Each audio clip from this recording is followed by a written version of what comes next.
Welcome to Live Daf, your online Daf Yomi Shir. Shalom Aleichem and welcome back to today's Daf Yomi Shabbos Daf Ayin Ches. We're 7 lines from the top. It says the Gemara, Mayim, what is the share of Mayim, of water, with regards to Yitzhak Shabbos? How much water does he need to carry out to Rishus Rabim to be considered a malacha of Yitzhak? Kedei loshav b'enes akilah, enough water, a small amount, sufficient to rub into it, to dissolve into it. The kilar, this plaster, this ointment, placed in his eyes for remedial purposes. Omar Abaye, Mechti, let's analyze, let's take a look. Kol milsa de shchicha v'le shchicha, any item, any substance, which has a dual function, a dual purpose, which can be used for two things. And each purpose, each function, requires a different amount to accomplish that. So which one did the Chachamim follow? We know that the various shiurim, the amounts, the quantities applied by the Chachamim to the various substances mentioned are based on chashivas and significance. The Chachamim determined that this amount is sufficient to accomplish a certain task and is considered to be chashiv for Yitzhak Shabbos. So now we have a problem. We have something which has two uses, two functions, and each function requires a different amount of that substance. So which one is regarded as the shir for Yitzhak Shabbos? Says Abaye, kol milsa, any item, any substance, which has two functions, and one of them is common. One function is commonly employed, and the other one isn't common. The other use is not frequent. Kol milsa de shchicha, one of them is shchiach, is common. For lo shchicha, the other one is not frequent, is not common. In that case, azal rabbanon basa de shchicha lekula. The Chachamim follow the function, which is the common one, even though it results in a kula. It results in a leniency. Perhaps that function requires more, a larger amount. And therefore it's a kula, because up until that amount, there's no chiv of Yitzhak on Shabbos. So even though it results in a leniency, the Chacham followed that use, that function, because that is the shchiach one. That is regarded the primary function of this substance. What if they're both common? Shchicha or shchicha. And they both have different requirements, different amounts. Which one did the Chacham follow? In that case, they took one which is chumrah, the one which requires a lesser amount, which results in a stringency. Explains the Gemara. For instance, we have wine, which serves as a beverage. It can serve as a refuah to dissolve this kilar into it. Which shir are you meant to follow? The answer is the drinking aspect of it. The use of wine as a beverage is common. It's used as a remedy. It's not common. And as a result of this, certainly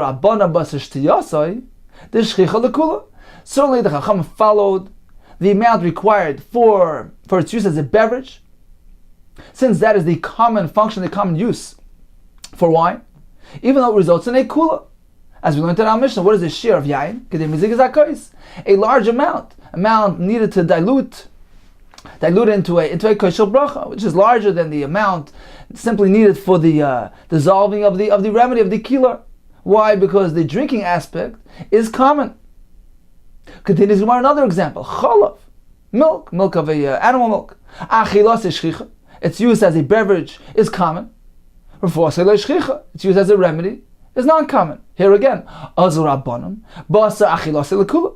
The Chachamim follow the quantity needed for its use as a beverage, even though it results in a leniency. A larger amount is required for that than merely the share for refuah.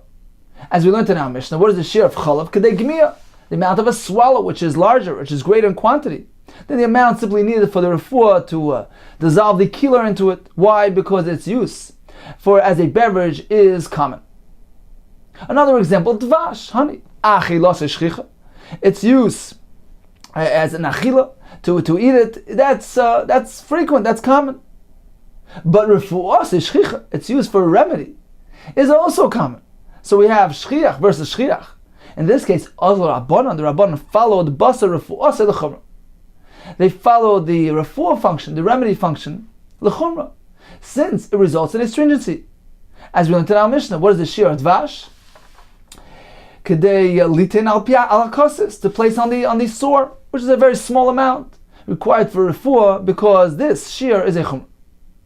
Says the Gemara, what remains to be discovered here is the shear applied to water. Water also has a double function. Ela mayim michti. Let's think. Let's analyze. Shtiyas shchicha. It's used as a beverage is common. Refuasa shchicha. It's used for a remedy is not common. As Rashi explains, the dissolving of the keeler would take place with other forms of liquid, since water was reserved to quench one's thirst. So why, if so, does the Chacham follow the smaller amount required for a full, which is a chumrah? My time, azal rabbanon basar refuasa l'chumrah. Why does the Mishnah tell us that the shear of mayim is to dissolve the keeler, which is a refuah, which is a small amount, rather than the larger amount required when it's being used as a beverage, which is a shchiach, which is a function which is common? Amar Abaye beglila shanu. The Mishnah here is speaking about in Galil, in the northern portion of Eretz Yisrael, where Rashi explains they were aniyim, they were poor, and they would save their other beverages, their wine, their milk. They would not use it for the refuah, rather they would use water to dissolve their keeler. If so, says Rashi, the refuah in this locale was also common. The water was employed for refuah, and therefore we have a choice between it's being used as a beverage, which is common, and it's being used as a refuah, which is common, and we follow the one which is more chamer, which results in a chumrah, in a stringency. Rav Amar, afilu tema b'shar mekaymis. Even if you say that the Mishnah is relating to other locales, other places, nevertheless, water was the ideal ingredient to be employed for the refuah of the keeler. Why? Because the Shmuel told us, Amar Shmuel, kol shikiyani, all types of mashkin, of liquids, which are used to dissolve this keeler, this eye plaster, masu, indeed they cure, umethalali. However, they present a glaze, they crust over. It's annoying. Levar mi maya, except for water, the masu, it cures v'loy metali. Water doesn't present this crust, and therefore it is the ideal beverage, the ideal liquid, to be employed in the refuah of the keeler. So Rava says, we see that water was also employed as a refuah. In fact, it's ideal to use water as a refuah, therefore it's regarded as shchiach, something common. So once again, we have a choice between two options. The water being used as a beverage, which is common, and it being used as a refuah, which is also common. Therefore, we follow the option which is l'chumra, which is more stringent, and certainly the amount used for refuah is very small, and it results in a stringency with regards to Yitzhak Shabbos. Even a small amount, such as the amount needed to dissolve the keeler, is already regarded as sufficient for the malacha of Yitzhak Shabbos. So in summary, Abai gave us a rule of thumb. When we have a choice between shchiach and leishchiach, common and uncommon, we follow the common use. That's why when it comes to yayin and chalav, we follow the shear required when they're used as a beverage, since that function is shchiach. Refuah in those cases are not shchiach. When it comes to dvash, both functions are shchiach. Its use as a food and as a remedy are both shchiach, and therefore we follow the refuah option, since it results in a chomer and a stringency. When it comes to mayim as well, the Gemara determines that yes, both functions, both uses are shchiach. Its use as a beverage and as a refuah are both common. Why is it used as a refuah? Either we're speaking about in the Galil, or as Rava says, water generally is the ideal ingredient to be used for this keeler, and therefore it is considered to be common, and therefore we apply the shear of refuah when it comes to mayim for Yitzhak Shabbos. Continues the Gemara. Ushar kalamashkin b'revis. So the other beverages have a shear of revis halug when it comes to Yitzhak Shabbos. Tana Rabbanan, we learned in the Bryce, dam, blood, v'chol mine mashkin, and other forms of liquids, other forms of drinks, b'revis, have a shear of revis halug when it comes to Yitzhak Shabbos. Dam, there's a certain type of blood which has a different shear, a smaller amount. Kidei lichol bayin achas, to use, to apply to one eye for a refuah, for a remedy. Shekein koichlan lebarkis, because they would use this specific form of dam, of blood, as a refuah for the condition of barkis. Barkis was some sort of protrusion, some sort of wart in the eye. Umaynina, what type of blood specifically are we speaking about? Damar the tarnagoyles bar, the blood of a wild hen. Dam, there's another form of blood, another type, which also has the same shirk, they likhol by an achas, that is amount sufficient to apply to one eye. It's considered to be sufficient shear for Yitzhak Shabbos, shekain koichlin liyared, because this type of dam is used as a remedy, as a refuah, for the condition called yared. Some say it's like a cataract. And what type of blood are we speaking about here? My niu, dama de krushtina, the blood of a bat.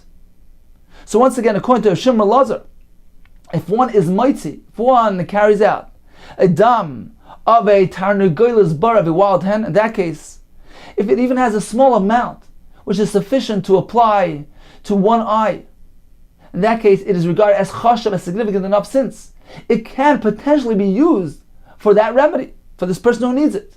Because this concept applies to the dam of a krushtina as well. Says the Gemara b'simonach, in order for you to have a simon, not to get confused, which type of blood is used for which condition. Gava legava, the inner for the inner. This is referring to the blood of the krishtina, of the bat, which is generally found inside within human habitat, within the settlement, within the city. So it's an inner creature, and that is applied to a condition which is regarded as an inner condition. The yara, this cataract, Rashi says it's shekeya b'seich ayin. It sinks into the eye. It's in the inner of the eye. It recesses into the eye. So this type of blood is applied as a remedy for this type of condition. Bara lebrar, the outer one for the outer condition. So the outer one is referring to the dam of the tarnagoyles bara, this wild hen, which is considered to be an outer creature. It roams the wilderness, and that is applied to a condition of bra, of an exterior condition. This is the condition that we mentioned before, the barkus, this protrusion, this wart, which sticks out of the eye. So it's regarded as an outer condition. So inner to inner and outer to outer. Okay, continues the Brayso. When are all these measures, these amounts, these quantities said, b'moitzi? It's regarding a person who actually carried it out. But if one takes a substance and hides it and stores it, kol shu chayiv. Kol shu chayiv. But a person who hides things, even if he takes a little small amount, a minute amount of kol shu, he regards it as chashav, he attributes significance even to a small, minute amount, he's chayiv. Rav Shimon Omer, just the opposite. All these shiurim are only said with regards to a person who actually stores it and attributes chashiva, significance to it. But an ordinary person who simply carries it out, he hadn't previously stored it. He simply is carrying out these liquids. He's only chayiv if it has the shir revius. So this discussion here is regarding all these liquids and their respective shiurim, their quantities determined by the Chacham. Tanakama says that this is only relating to a person who's moitzi. Shimon says just the opposite. It only relates to a person who first stored it, gave it chashivas, gave this amount significance. But an ordinary person, he needs a share of revius in order to be chayiv on a tzah of these liquids. Umaydim Chacham, Rab Shimon, Chacham agreed to Rab Shimon. If one should carry out wastewater, it's not something which has much significance, in that case, in that case, he needs to have a shir revius. And the Gemara will explain what exactly it's used for. So Chacham agree that by shayfchen the shir indeed is revius. Amar, now we just learned. When will all these amounts, the shiurim, which were applied to liquids, when was it said b'moitzi? If one carries it out. But if one stores it, then even a minute amount, he's already liable for. Says the Gemara, just by storing it, he's chayiv. You mean to say he only stored it, he hadn't carried it out? And already he's chayiv? What do you do? Says the Gemara, Omar Abaye. This is what the Brayso means to say. Hachab Ma'eskina was speaking about Betalmid She'amad Le Rabbi. There was a student who his teacher told him, Leich upnei li hamokim l'suda. Go clear out the area in preparation for the meal. Holach upinaloi. He went and he cleared out the items, he took it out into Shusarab.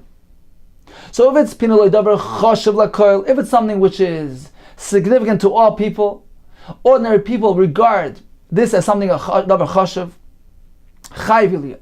In that case, the Talmud is chayiv on account of carrying it out into Shusarab. However, davar she'ein choshev lakoil, something which does not have significance to all, it's not the right type of item, it's not the right quantity. In that case, it depends.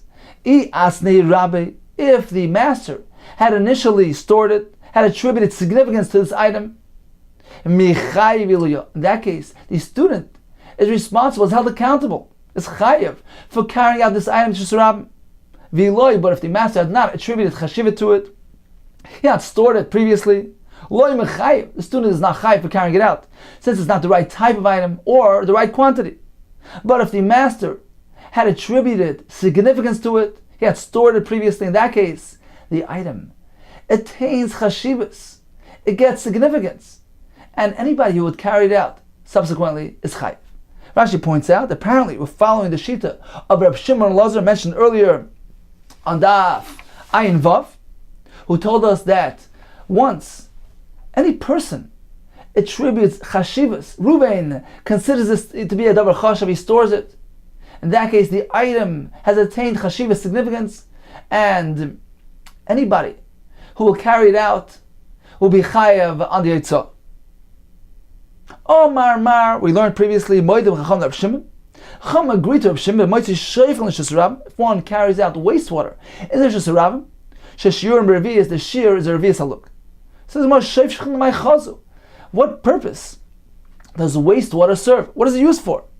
He's merely trying to clear out his home of this wastewater without any function, without any purpose to it. There's nothing that he can use it for. In that case, it's regarded as a malacha she'ein tzricha legufa. He's doing a malacha, but he doesn't need it for its own sake, and we know there's a machlokes, whether he's chayiv or pater. Someone's going to analyze it. Why is he carrying out this shreifchen? What function, what purpose does it serve? Amar Rav Yirmiyah legabel ben satit. Indeed, it does serve a function. It is used to mix the clay, the cement with it. So we need a revius. That is the proper amount, which is sufficient to mix with it a certain amount of clay, which is deemed sufficient, deemed enough to be considered a proper quantity to regard as a melacha veitzah. Says the Gemara, we need that much. V'atani, we learned in the Brisa, tit. How much clay, if one actually carries out the tit itself, what is the amount for hitzah? Kadei lasis ben pikur. Enough to fashion a pikur, the mouth, the opening of the kur, this small furnace used by the smelters, the gold refiners, for instance. So they would fashion this little opening there. So that's how much clay is needed for the melacha veitzah. That's a very small amount. So why, when it comes to the sheifchen, this wastewater, do we need a revius, which is sufficient to produce a large amount of clay? Says in Malay Kash, it's not difficult. Ha de migval, ha de loy migval.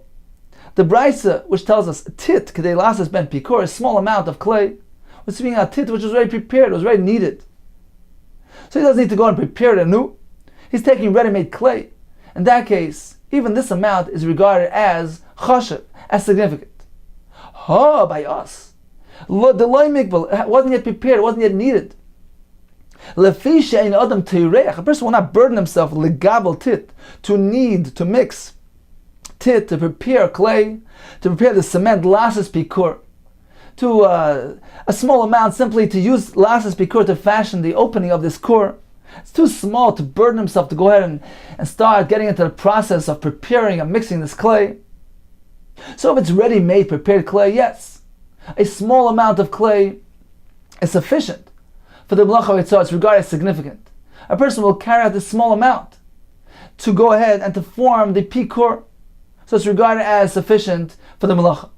However, when it comes to preparing clay, he's going to carry out this sheifchen, this wastewater, for the purpose of preparing the clay, getting the cement ready. He's not going to burden himself to merely prepare a small amount of clay.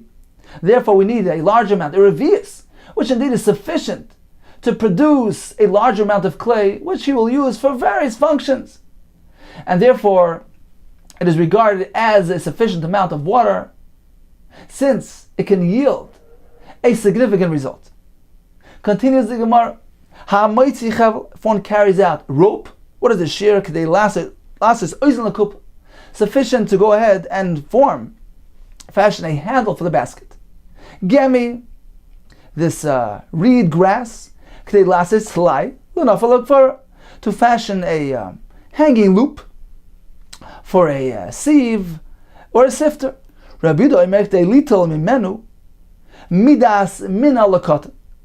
much gemi is needed? It's actually a lesser amount according to Rabbi. The amount sufficient to take the measurement, the foot measurement of a cotton, in order to bring it to the shoemaker, to go ahead and produce a shoe for him. Midas minal, the shoe size cotton for a cotton. Niyar, what is the shear of niyar? Paper Rashi says made from grass. Large enough to write on it a tax receipt. As Rashi explains, the kesha meichsen was actually two large size letters. So this was the tax receipt. Actually, it was a toll receipt when they would pass the river. So the amount of paper, which is large enough to write on it this tax receipt, is considered to be sufficient for it. So the Mishnah continues, V'amoitzi kesha meichsen chayiv. Person actually carries out this receipt, his chayiv.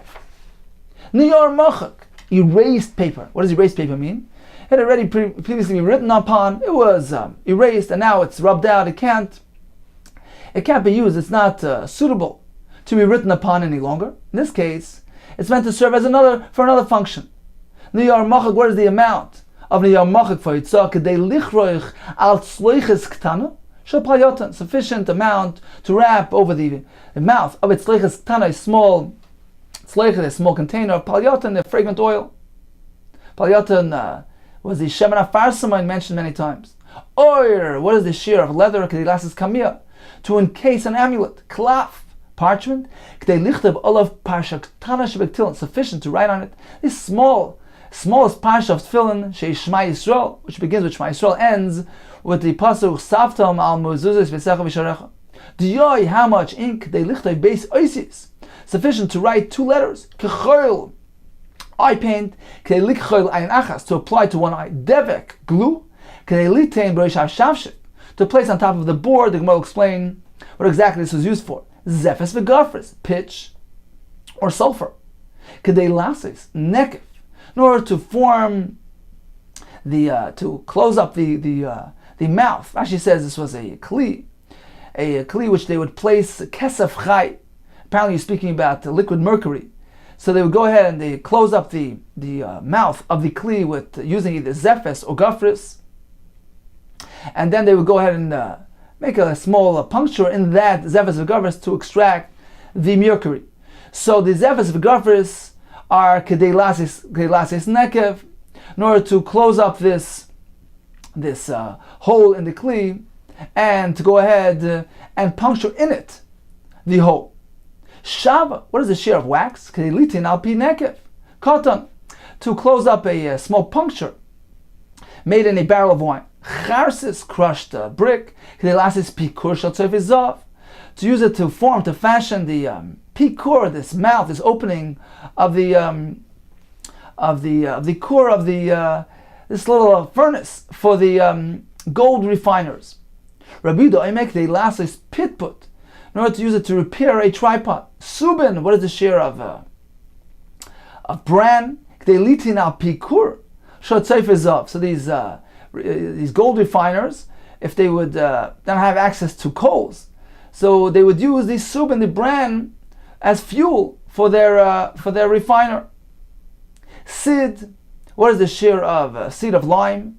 They lost to smear on the pinky of a young girl. Rabbi Yehuda Omek they ask kilkil, to make kilkil. Rabbi Necham Yomek they lost on dipi, and the Gemara will explain exactly what these things mean. Last is kilkil and lost undafi. Continues the Gemara. We began with the Mishnah of Chevel. to make sufficient to make a handle of a basket. When it comes to gemi, the shear there was to make the loop, to hang up the sieve with it.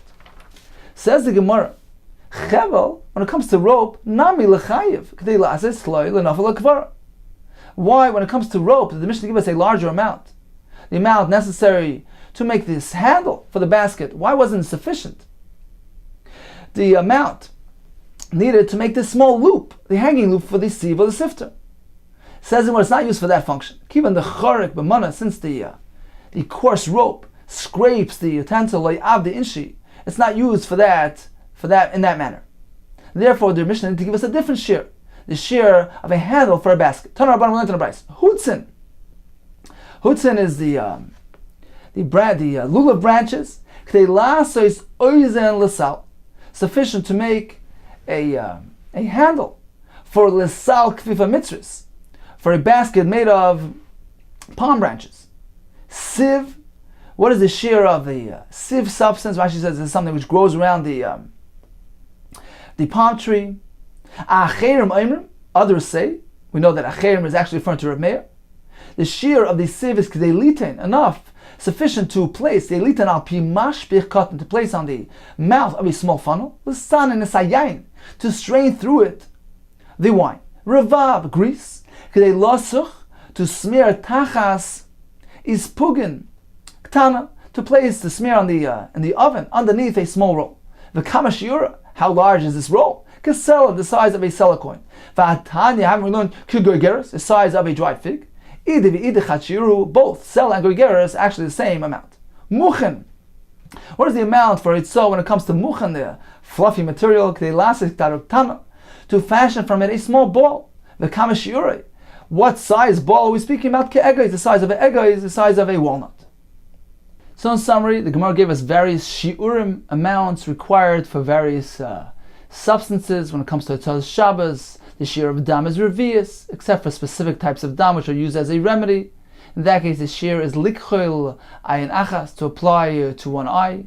The shear of sheifchen, wastewater, is a revius, which is sufficient to produce a significant amount of clay, of cement. We have chevel, rope, gemi, a list of 16 items where the Chachamim ascribe specific shiurim, quantities, which are deemed sufficient to perform their respective functions. In that case, they have significance, they have chashivas with regards to Itzas Shabbos. Continues the Gemara. Niyar, what is the shear of blank paper? Kadei lichtev olav keshamochsen, sufficient amount of niyar to record on it the keshamochsen, this toll receipt. Tana, we learned in the Bryce. Kama keshamochsen. How large is this keshamochsen? Shtei oisis, 2 large size letters. V'raminu, says the Gemara. Well, ask a kash from a Bryce. Hamoitzi niyar chalak, if one carries niyar chalak. Im yesh boi kadei lichtev shtei oisis. If there's enough space to write 2 letters, and the Bryce seems to imply even 2 ordinary size letters, chayev, then is chayev. V'im la, but otherwise pater. So it seems to be a contradiction between the first Bryce and the second Bryce. Omer of Sheshes, my shtei oisis. Bryce number 2, which uses the word shtei oisis, what does it mean? Shtei oisis shel kesha moichsen. These large character, these large oisis of the kesha moichsen. There's no contradiction whatsoever. Rav Amar, shtei oisis dedan.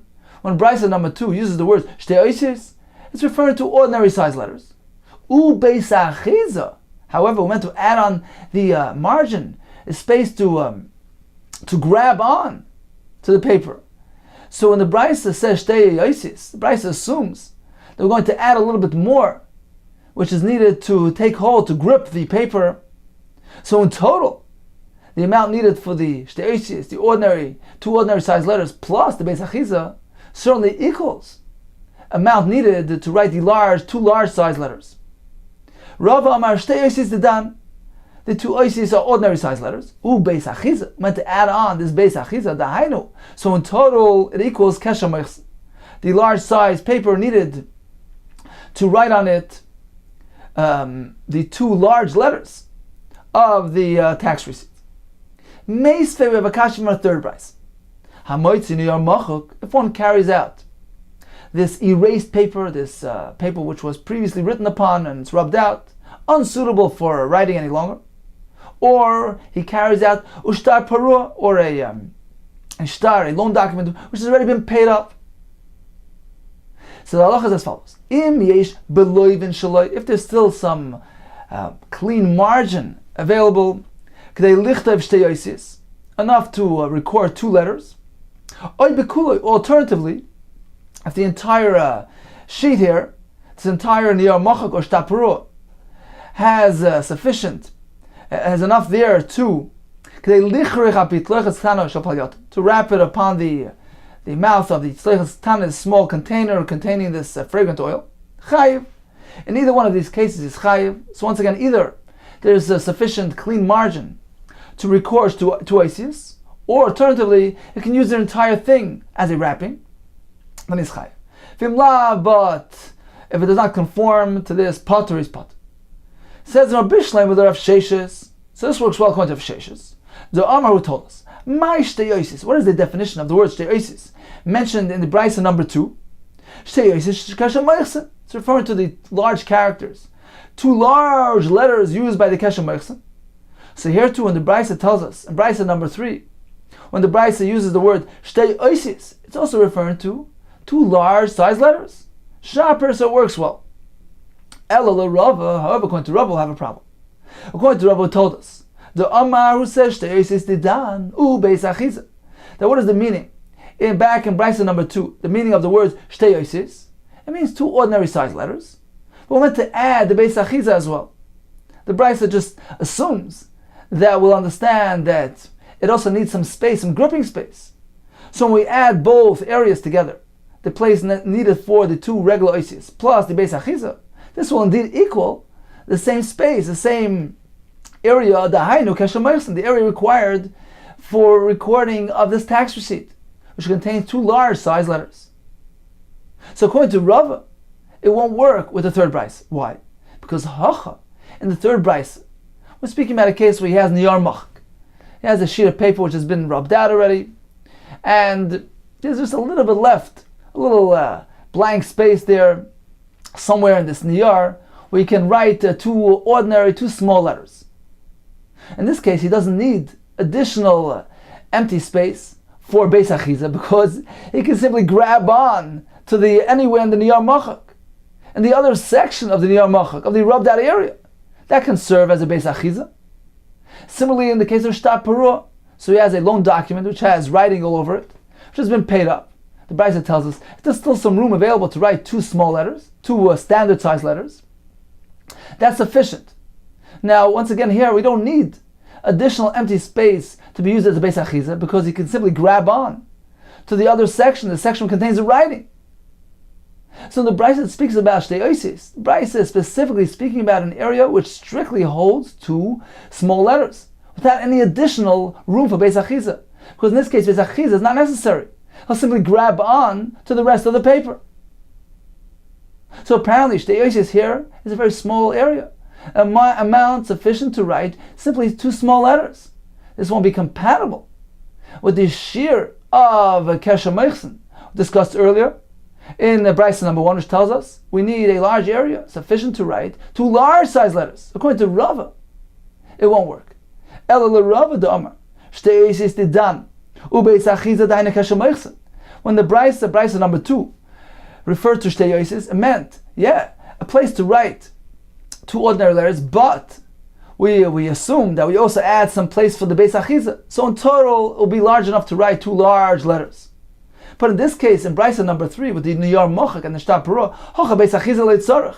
We don't need additional empty space for the beis achiza, because he has sufficient room to grab the shtar on its writing. So shtei oisis here simply means just enough space to write 2 small letters. This won't concur with the halacha mentioned earlier. Kasha, indeed, it's difficult. Tana Rabbanan, we learned in the Brisa. Hamaitzi kesher meichsen. If one carries out this tax receipt, this toll receipt, ad shaloi hero lemeiches.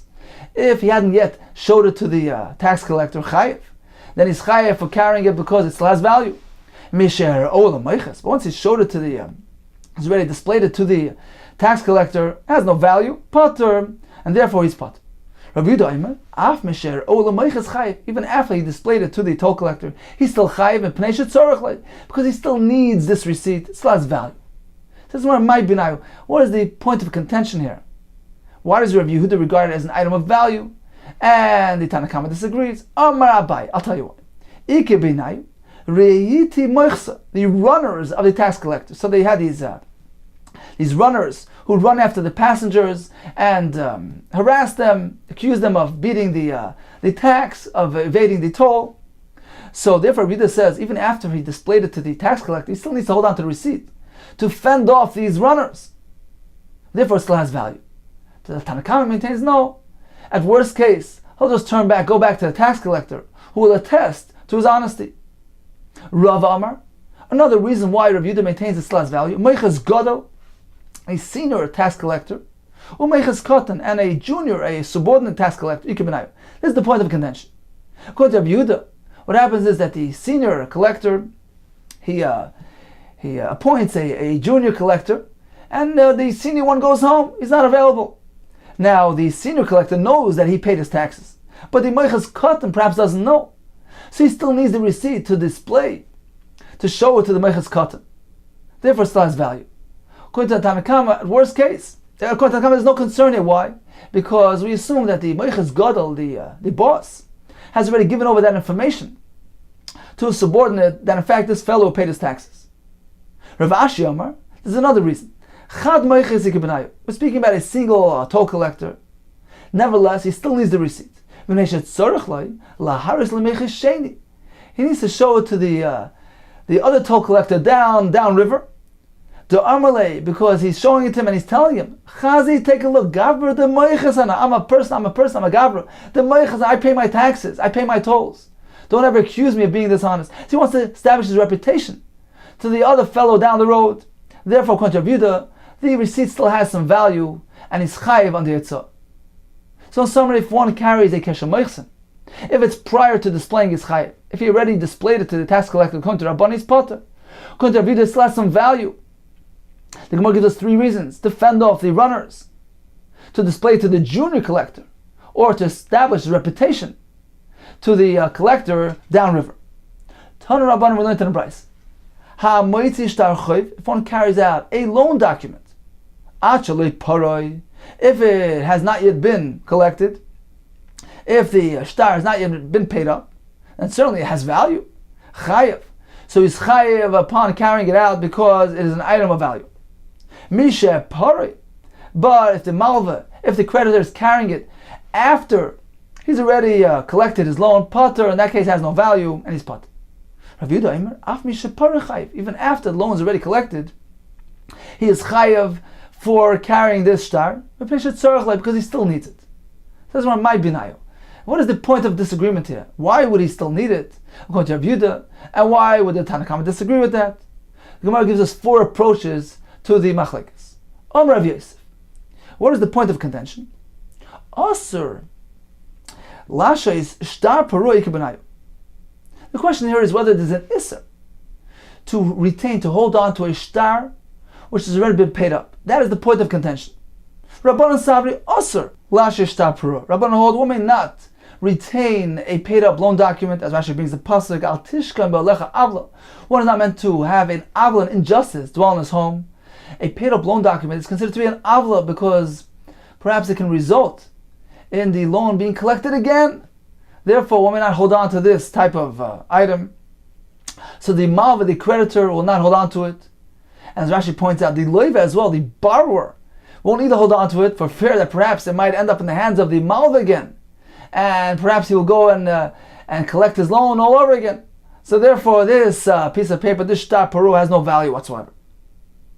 Rav Yehuda savar mutar lasu shtar paru. One may indeed retain a paid up loan document. Therefore, the malva has use for it. He takes it and uses it as a wrapper around his container. It's sleiches shel payot. And therefore, according to Rav Yehuda, this the shtar paru is considered to be an item of value. And if the malva carries it out in Shesarabim, he's chayv. Abai Yomer, I have another approach to the machlekes. The Kul Yam all agree, Asur lashish tapuru. One may not retain a loan document which has already been paid up. If so, what is the point of machlekes here? We're speaking about a shtar which not necessarily was already paid up. Rather, the loiva, it was the borrower who was claiming that he's already paid up his loan. Explains the Gemara. The loiva, the borrower, agrees. He's moide that the shtar is a valid shtar. Shekasa, he wrote the shtar. It's a valid shtar. It's an authentic shtar. It's not forged. These signatures are valid. However, he's claiming that he's already paid up the loan. So he's saying two things at once. It's valid on one hand, but on the other hand, the loan has already been collected.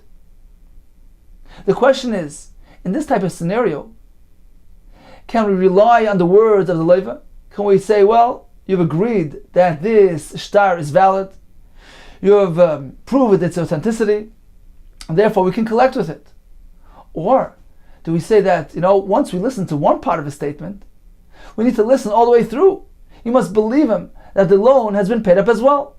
And in that case, you can't validate the shtar based on the words of the loiva, because either you believe at all or you believe nothing. In that case, the malva needs to be mekayim the shtar. He needs to find an alternate source of verification. Otherwise, he can't use it. He can't use the shtar. And as Taisus points out, apparently in our case, in our Gemara, the malva, the creditor knows that he has no alternate source of verification. And therefore, he needs to rely on the words of the loiva. The question is, can he rely on his words and use the shtar to collect with? Or, if he relies on the first portion, that the shtar is valid, he needs to believe the second portion as well, that the shtar, we need to believe the second portion of the loiva as well, that the shtar has been paid up, and therefore it cannot be used for collection. Let's see the Gemara again. The loiva agrees, he's moide, that he wrote the shtar, but he claims that the loan has already been collected. The question is, the question is, in this case, whether or not the malva, the creditor, needs to be mekayim the shtar on his own. He needs to find an alternate source of verification to validate the shtar. He cannot rely on the words of the loiva. Tanakama savar, Tanakama holds, moide b'shtar shekasvoi. In this case, tzarech lekaymoi. The malva needs to verify, needs to validate the shtar through his own sources. And since in our case, in our Gemara, he has no source, he has no means of verifying the validity of the shtar, therefore he can't use the shtar to collect with it. Because the loiva, who's validating the shtar, is claiming that the shtar was paid up. Therefore, according to Tanakama, this shtar has no value, it's worthless. And that is the meaning of the brisa.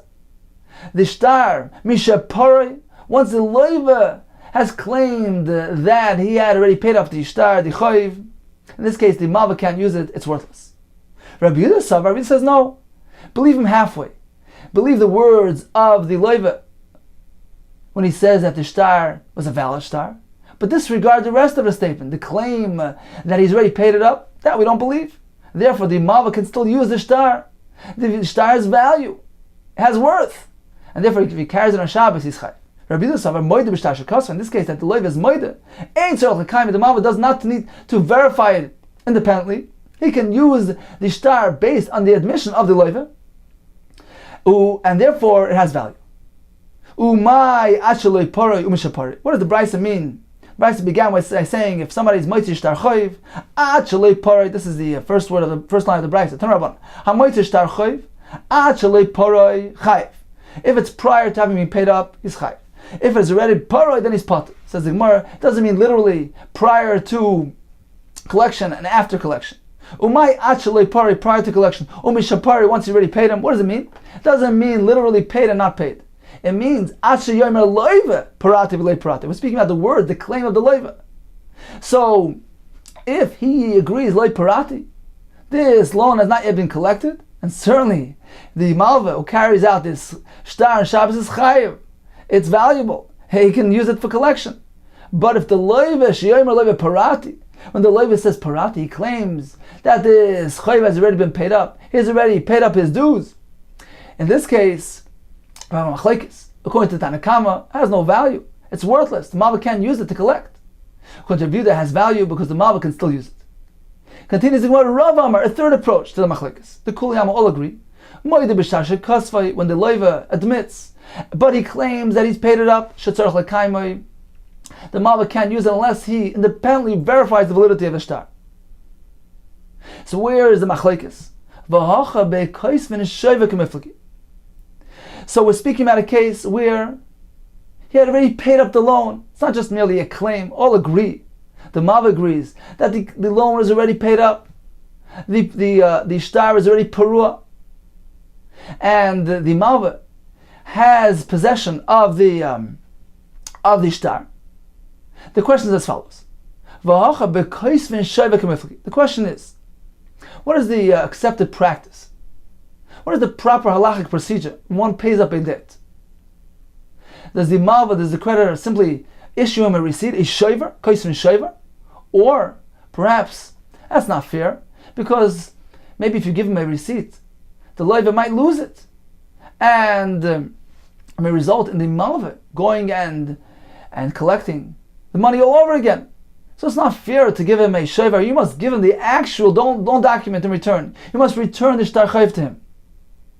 So this question of whether we write a receipt or insist on the return of the document, that is the point of contention between Rav Yehuda and Tanakam. Explains the Gemara. Again, Rav Amar Dukuli Am all agreed that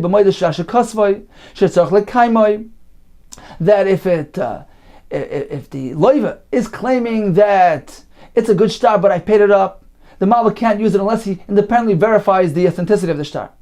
Rather, we're speaking about a case where he actually paid up the loan. There's no discussion, no disagreement about that.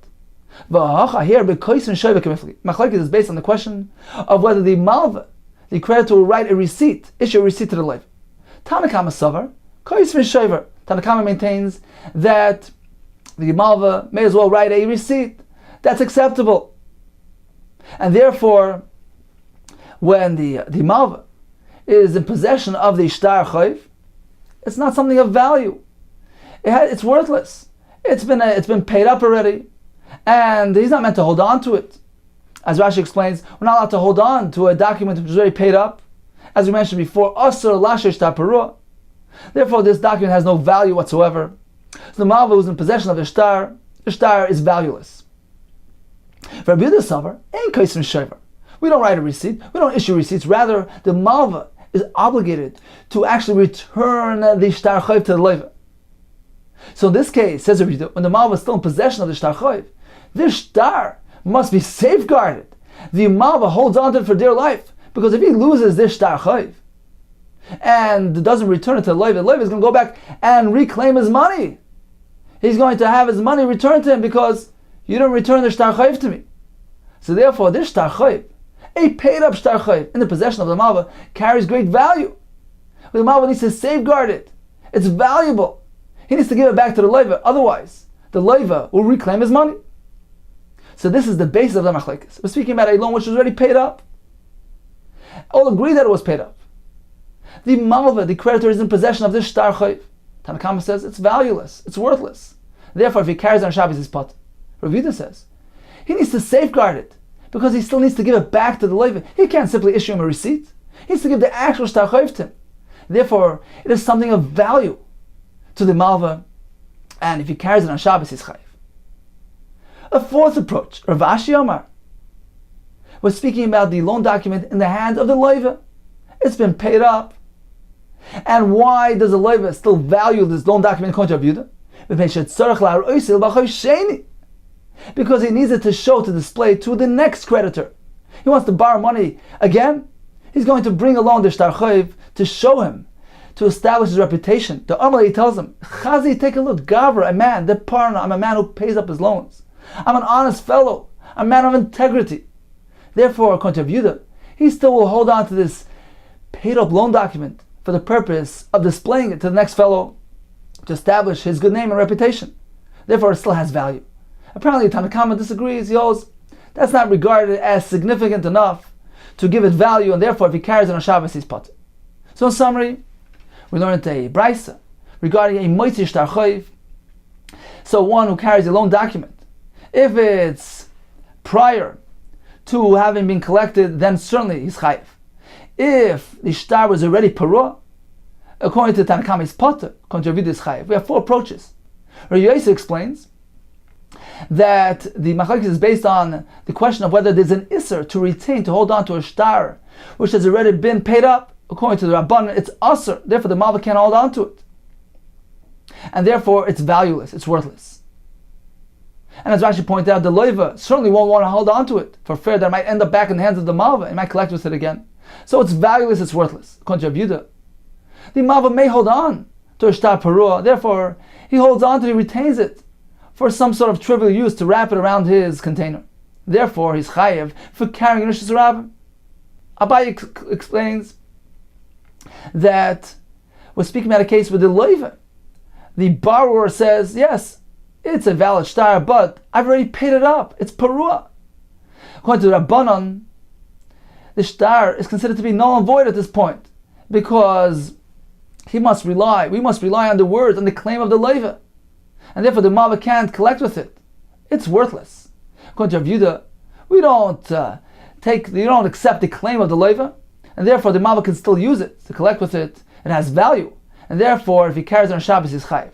So according to Rav Yosef, we're speaking about parah, meaning that the loiva is claiming that it was parah. According to Rabbanan, we accept. According to Rav Yehuda, we don't accept that claim. Rava has another approach. The chayiv was certainly paid up. It was a shtar parah. The Rabbanan maintain that the malva simply writes a receipt. He doesn't need the actual loan document any longer. It's valueless, it's worthless. According to Rav Yehuda, a receipt is not sufficient. He needs to actually return the actual loan document to the loiva. So when the malva is in possession of this document, it carries great value. He needs to safeguard it because if he doesn't return it to the loiva is going to retrieve his money. So it's an item of value, and if he carries it on Shabbos, he's chayiv. Rav Ashi says, we're speaking about a loan which was certainly paid up. According to Rabbanan, it has no value.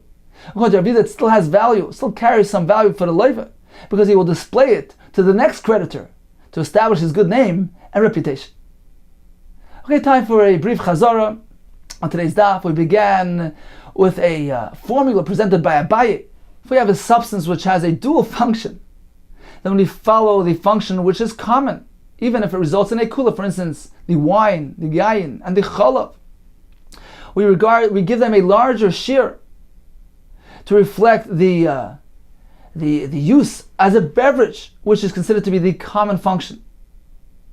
Regarding dvash, which has a dual function, it's meant for consumption as well as for refuah. In that case, we follow the refuah, which is a smaller amount, because that is the chumrah, since they're both common functions. Regarding mayim, that too has a dual function, and they're both regarded as common. And therefore, we relate to the small shear, which is sufficient for refuah. The Gemara proceeded with the shear of dam, which is revius, except specific types which are meant for remedy and require less. The wastewater is also shear revius. In order to produce the tit, this clay, we have a list of 16 items with respective quantities. We have the halacha b'moitzi keshem moichsin. If one carries out this tax receipt, so if it's prior to displaying it to the tax collector, he's chayiv. If after he displayed it, according to Rabbanan, he's potter, according to Rav Yehuda, he's still chayiv. The Gemara explained 3 reasons why it still carries some value. And finally, one who is moitzi ishtar chayiv, a loan document, if it has already been paid up, if it is ishtar parua, according to Rabbanan, he's potter. According to Rav Yehuda, he's chayiv. The Gemara presented 4 approaches to explain the background and basis of their machlekes.